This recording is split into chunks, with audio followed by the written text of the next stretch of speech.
Si yo te preguntara, ¿dónde puedes encontrar a Dios? ¿Qué responderías?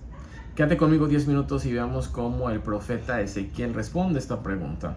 Y si ya tienes tu Biblia a la mano, por favor, ayúdame a buscar ahí en Ezequiel capítulo 41. Y vamos a leer todo el capítulo, del versículo 1 al 26. Y la palabra de Dios dice así.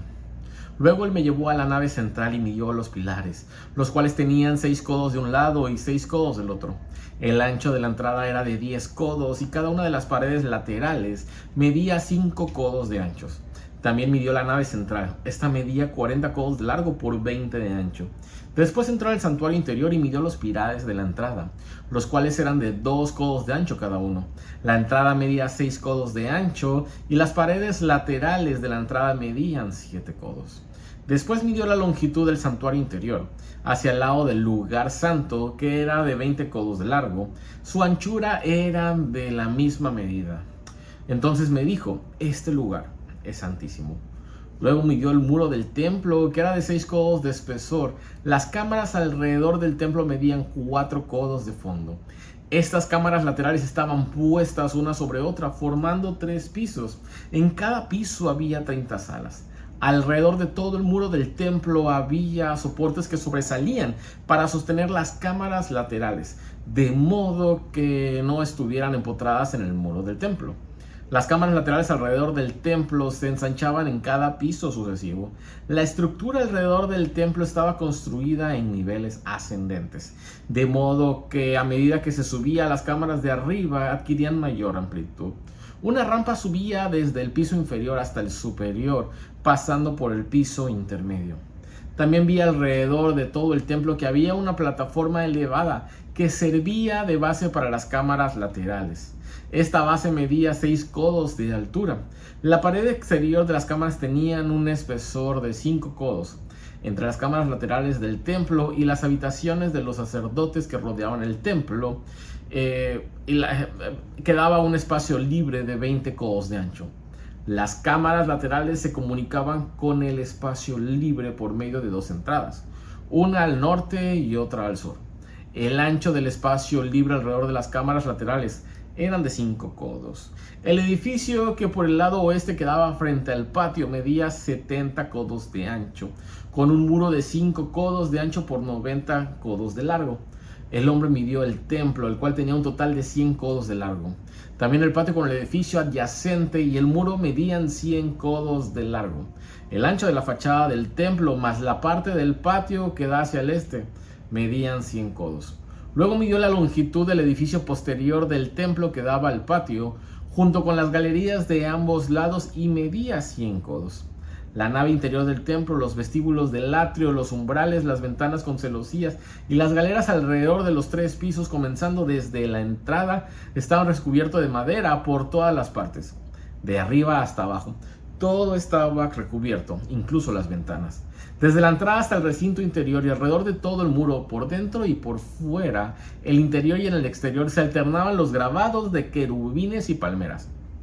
Cada querubín tenía 2 rostros, uno de hombre y otro de león. Cada rostro miraba hacia la palmera que tenía a su costado, y alrededor del templo podían verse los grabados de estos querubines. Desde el suelo hasta la parte superior de las puertas había grabados de querubines y palmeras sobre las paredes de la nave central. El marco de la entrada del santuario era rectangular y del frente del lugar santísimo era similar. Había un altar de madera que medía 3 codos de alto por 2 codos de largo y de ancho. Sus esquinas, la base y sus costados eran de madera. El hombre me dijo, esta es la mesa que está delante del Señor. Tanto la nave central como el lugar santísimo tenían puertas dobles. Cada puerta tenía 2 hojas y 2 hojas giratorias por cada puerta. Sobre la base de la nave central había grabados de querubines y palmeras, como los que había en las paredes. En la fachada del vestíbulo, por la parte exterior, había un alero de madera. Sobre ambos lados del vestíbulo había ventanas con celosías y con grabados de palmeras. Las salas laterales también tenían aleros. ¡Wow! Realmente Este es un pasaje que puede ser muy difícil de entender porque prácticamente todo lo que acabamos de leer describe medidas, describe habitaciones, puertas, querubines, palmeras y detalles arquitectónicos. La clave para poder, no se trata de que yo te voy a explicar cada medida, sino lo que nos tenemos que preguntar es, ¿por qué Dios le muestra a Ezequiel este templo con tanto detalle? Y por allí vamos a irnos en vez de checar las medidas y todo lo demás. Porque después de los capítulos de juicio que estuvimos leyendo por mucho tiempo, de destrucción y exilio, Dios está mostrando algo poderoso aquí en este capítulo. Su presencia volverá a estar en medio de su pueblo. Y sabes, esto nos lleva a una pregunta. ¿Dónde encontramos un lugar donde realmente podemos encontrarnos con Dios? Y quiero comenzar con esta pregunta. Si Dios existiera, y me refiero a no cristianos, si Dios existiera realmente, ¿dónde podrías encontrarlo? Algunos responderían en alguna iglesia, otros en la naturaleza, en el mar, en las montañas. Otros más van a responder en mi corazón y quizá algunos van a pensar, la verdad es que no tengo la menor idea de dónde puedo encontrar a Dios. Pero esta pregunta no es nueva. Hace miles de años Israel tenía un lugar específico donde ellos se encontraban con Dios, el templo. El templo jugaba un punto neurálgico entre Dios y su pueblo. Y aquí es donde tenemos un problema, porque cuando llegamos a Ezequiel 41, encontramos algo que puede parecernos pero muy extraño. El profeta comienza a describir un templo.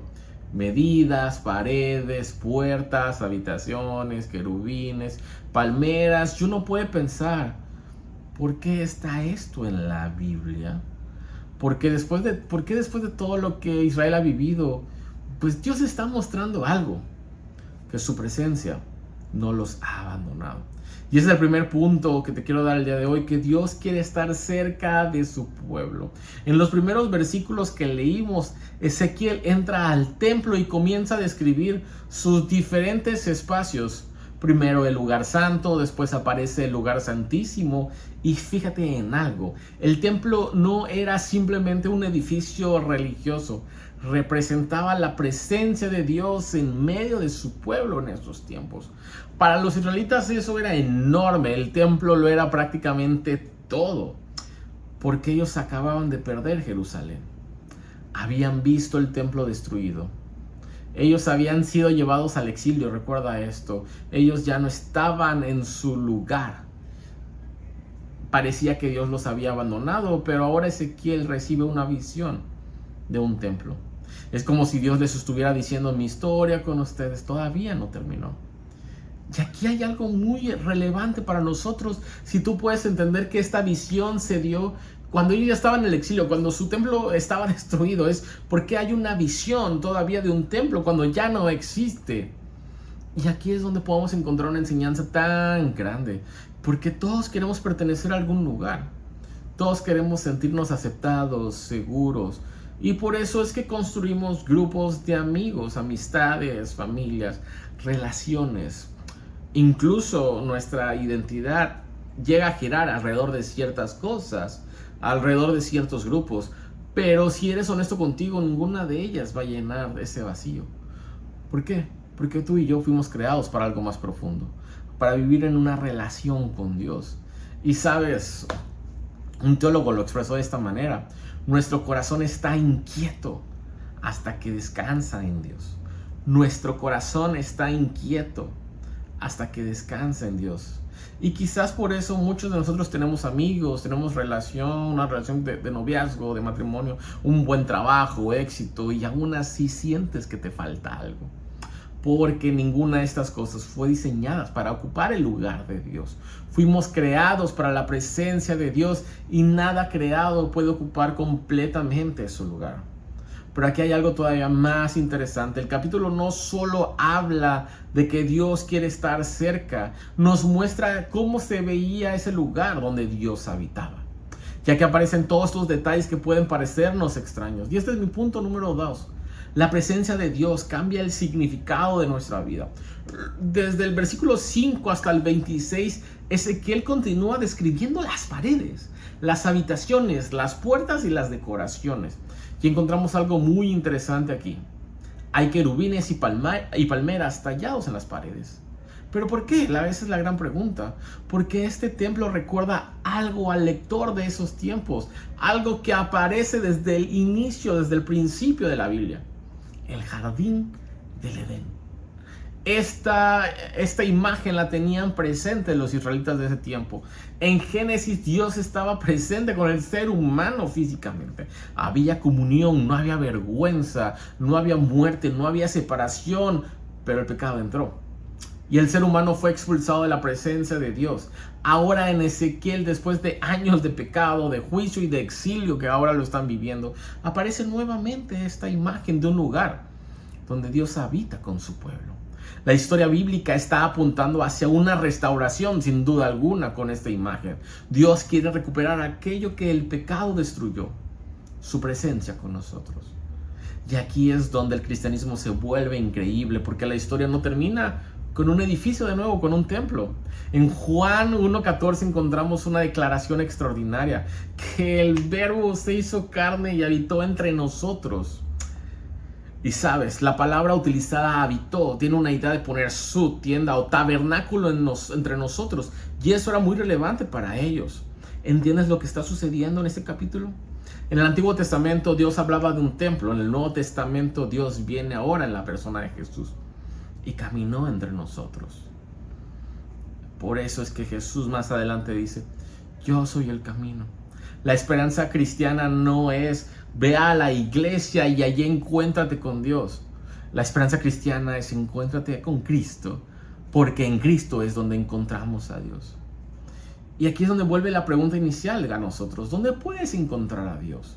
No necesitas viajar a Jerusalén, no necesitas entrar a un edificio en especial, no necesitas convertirte primero en una persona perfecta. Dios se ha acercado a nosotros ahora en Jesucristo. Y la pregunta ya no es solamente ¿dónde está Dios? La pregunta es: ¿voy a tener una relación con Cristo Jesús? Al final del día es eso. Dios quiere habitar con su pueblo.